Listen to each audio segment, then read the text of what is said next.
guys. Here we are again. And tonight we've got a special guest. Now then. So we've got Martin Bassett Rhodes, who's the bandmaster of Royal Buckley Band. Band manager. Band manager, sorry, look, he's correcting me already. Yeah. There you go. So you're going to get told off now in the practice. You'll get me in trouble. Yeah. So, but you're here in a different capacity tonight, aren't you? You're here as... What are you here as? What capacity you're in?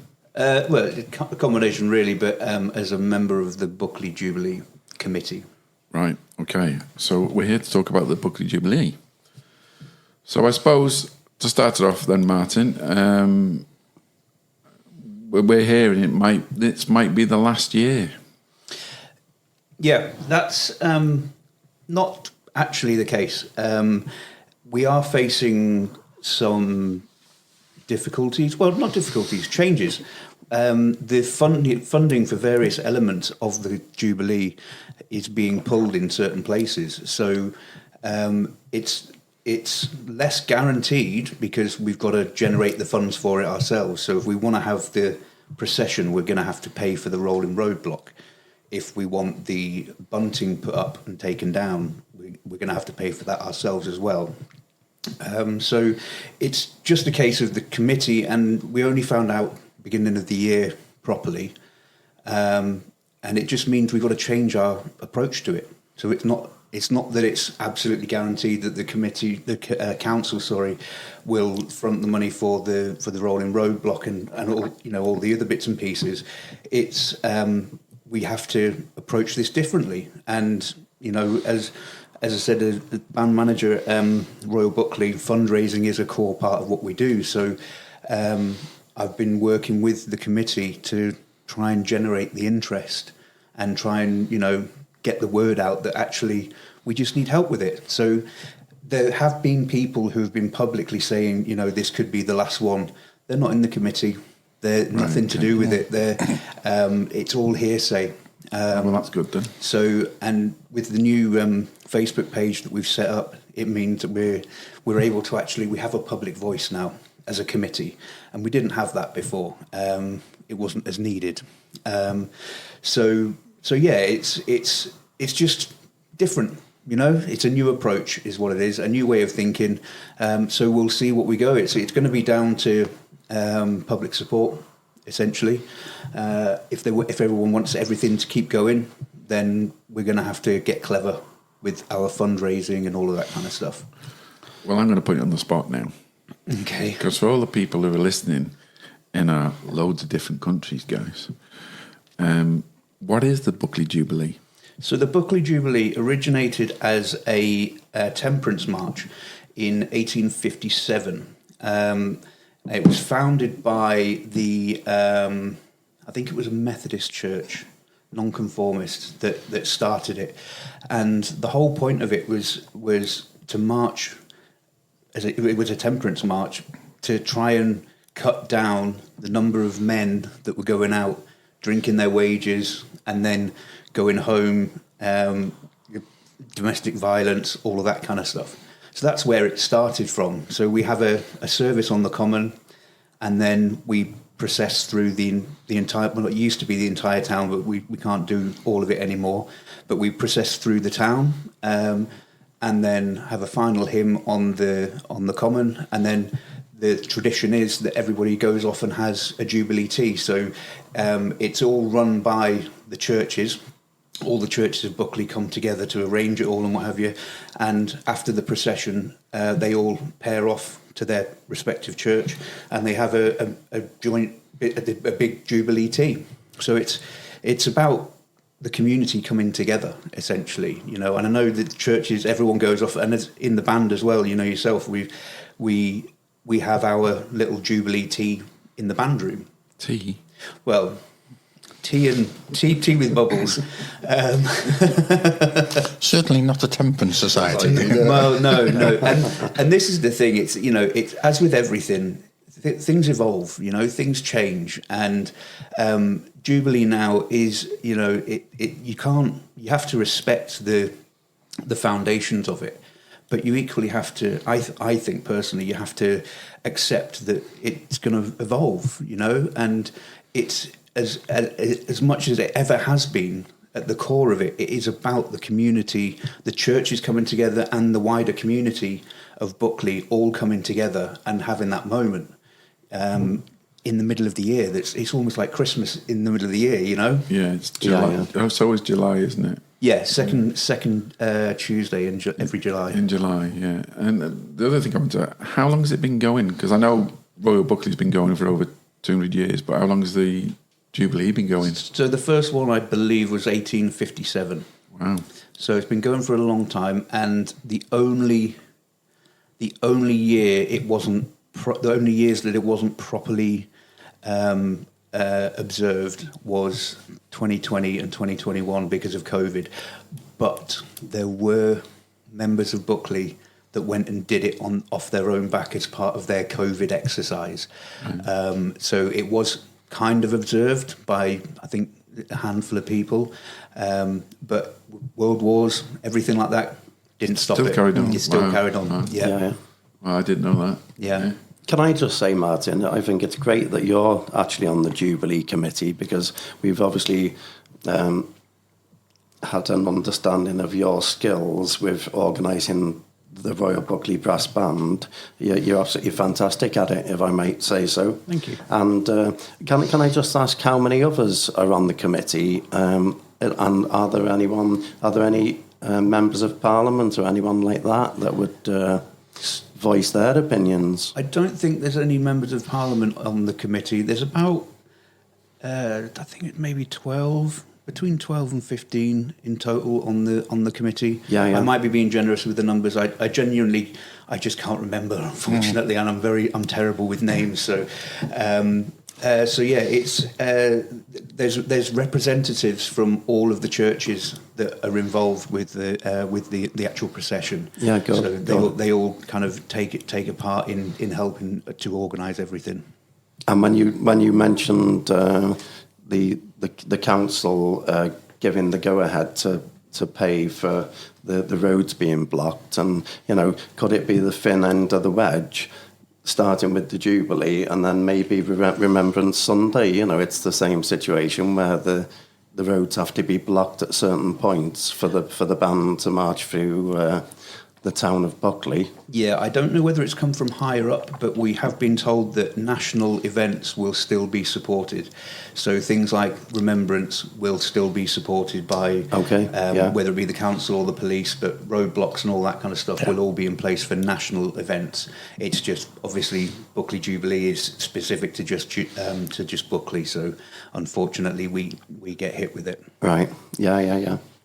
It's a bit short-sighted, really, though, isn't it? Because the event's been going on for so long, and it's a community event, and so the councils exist for the communities. Yeah. And for me, I was involved when I worked for newspapers in it as well as being in bands, and the amount of people that turn up for it. I believe, do the school children still get a day off? Yeah. All the schools shut. See, unfortunately, and this is another thing. An unfortunate evolution is that people don't often work where they live anymore. Everybody commutes these days. So where local businesses might shut for the day and the schools shut for the day, you might live in Buckley, but you still, you work in Chester or something like that, and you've still got to go to work. There are people that I know, they book the day off wherever they are. They'll guarantee that they're there. That there are people that make the effort to travel up from wherever they are. For some people, it's a massive thing. And they put all the effort in. Like I say, even during those COVID years, there were people that refused for there not to be some sort of observation of Buckley Jubilee. Yeah, and I know from banding point of view, I don't think I've ever been in a band that's had so much support from the town. Yeah. And Buckley is great for that. The people come out and they support the, We're very lucky. Don't they? Yeah, we've got the people of Buckley are just they're fabulous people, and they like you say, they love the band. It's fabulous. So it's nice that we can do things to towards the community as well. Yeah, it's almost giving something back, isn't it? Absolutely. In tenfold of what you get the other way, which is absolutely amazing to see. From the outside, being involved with other bands to see that and being involved in the when we did the 22 one, and we had how many players did we have that year? I had 45 on parade that year. Absolutely amazing. 3 or 4 weeks before, I had 15. Yeah. So it was a big effort to get everyone involved, but it was great. It was great. That was my next question, really, because I know, like you've just said, in the last few years, you've been producing this mass band, haven't you, to turn out, and hopefully you're going to do the same again this year, I presume. Absolutely. So now's your chance for a call out to all the players out there. Absolutely. I mean, we over the course of the lead up to Jubilee, I get in touch with, between me and my good friend Simon Owens, we get in touch with well in excess of 120, 140 people, like musicians, and I'm talking direct messages, not like a blanket thing. We message people individually because that's the best way to get the response.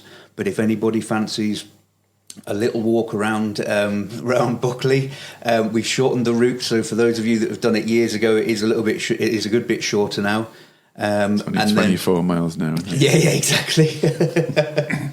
And and then we let's see. For me, it was key to get back to what Jubilee should be. So in that 22 one, when we were coming back from COVID, it was our bicentenary as well. It was the band's bicentenary, and so I really wanted to put a big push on having a decent sized band, which went from being a decent sized band to one of the biggest marching bands that you can play with, and then also to get Buckley to put on a Jubilee tea for all of the players. So it became a social, a coming together of the brass band community as well.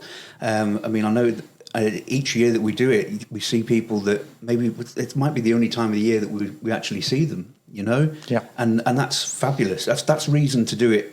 If nothing else, it's the beers and butties afterwards. Do you know what I mean? Tea. It's a brilliant. Absolutely tea. Yeah. It's going to be a brilliant opportunity as well for the Brass Monkeys to collar a few people after the parade and hopefully entice them to tell their brass story. Yeah, absolutely. It sounds like Doug's going to do some interviews. Great. Well done, Doug. Top job. Well volunteered, mate. I have got one planned, actually. Good man. I'll reveal that on another podcast. Wow. So, I mean, throughout the years, I know there's a lot of bandsmen that have been in it. I mean, I've been in it. Actually, it was only the last few years that I've actually been involved in it because I could never get time off work to do it.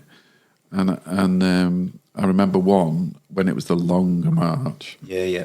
And the music, it was during the raid, and it was just horrendous. Yeah. I mean, we were all absolutely saturated.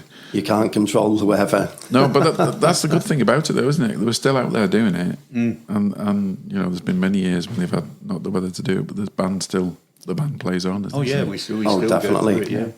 There was, I think that year you're talking about, it might have been 2019 because it was just before COVID, and I don't know if everybody was in just shirts, but me and Lucy, the drummer, we were just in shirts, and we were drenched by the end of it. Yeah. Absolutely drenched. It was ridiculous. I think the music was destroyed as well, wasn't it? Yeah. Yeah. But I mean, it is good. It's a good event, and I know a lot of brass players enjoy doing it, don't they? Yeah, I have a lot of people. Like I say, I get in touch with. Between me and Simon, we get in touch with well in excess of 100 people, and there's some people who have it booked off already by the time I get in touch with them. There are some that come back to me straight away and say, yeah, definitely really enjoyed it, because it's just a nice vibe, You have a little bit of marching band, and being ex-army, I love a bit of marching band. And then we have a great social after it, We always have a great laugh. So yeah, it is... people enjoy it. So I suppose the final bit is, if there's anyone out there. Yeah. If you're free on the second Tuesday of July, It kicks off at 3:00. We have a short 15-minute service, and then march around Buckley and back to Buckley Band's band room for beers and butties. Yeah. Okay. Well, Sounds good to me. well, thank you very much for that, Martin. That's great. No worries. And hopefully we'll see you on the day. So if people are interested, the Buckley Jubilee, they've got their own Buckley Jubilee Facebook page, and you can take a check of that and then find out some information from there.